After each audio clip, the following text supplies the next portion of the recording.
Wild West. Begrüße schnell unsere Freitagsrunde. Herr Blocher da. Oh. Blick. Ciao zusammen. Herr Gutzwiller. Ja, guten Morgen. Herr Mörgeli. Ja, Galaxy. Herr Köppel. Was geht's? Herr Giro. Ja, ich auch. Ja, nachher. Ja, ich primär. Zum Glück ist wichtig. Mit dem Fabian Unterreger. Einer um einen anderen in der Freitagsrunde mit den wichtigsten Themen der Woche. Liebe Runde, ich frage ausnahmsweise mal euch selber, was hat so beschäftigt diese Woche, Christoph Blocher? Muss ich Ihnen sagen, Doriani, darf ich Ihnen etwas erzählen? Ich bitte darum. Muslimen sind im Land.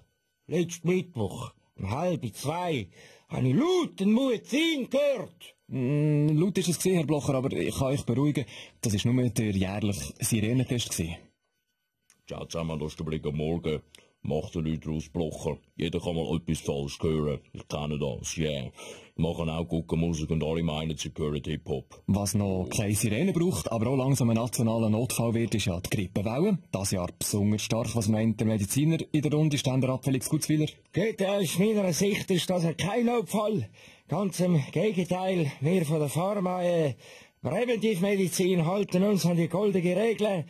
Grippen im Winter, 5 Sterne im Sommer. Und jeder kennt ja irgendjemanden, der schon flach liegt. Dir sicher auch, Christoph Mörgeli. Schauen Sie. Dorian, ich kann die Augen von der Tatsache doch nicht mehr verschliessen. Wenn es nicht so viele Menschen im Land hätte, könnte sich ein Grippevirus auch nicht so schnell ausbreiten, verstehen Sie? Aber wie schlimm ist es wirklich? Sind so viele krank oder reden wir einfach mehr darüber, weil die Medien natürlich berichten und jeder seine Grippen auf Facebook kommentiert? Was ist wahr, Roger Köppel? Die Weltwoche hat herausgefunden, dass die Grippe viel mehr Leute verwünscht, als die Weltwoche Abonnenten hat, nämlich ca. 10 bis 12 Personen.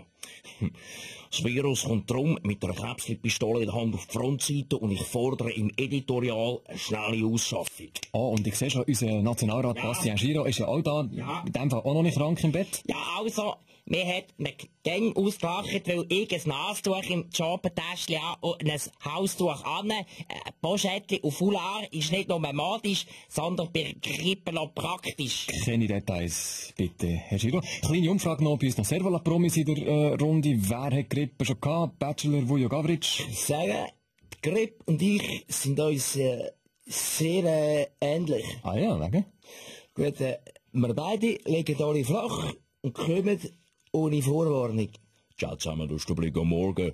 Yeah, Grippen ist wie meine Musik. Sie macht dich krank und gleich hat sie jeder. Zum Glück ist wichtig.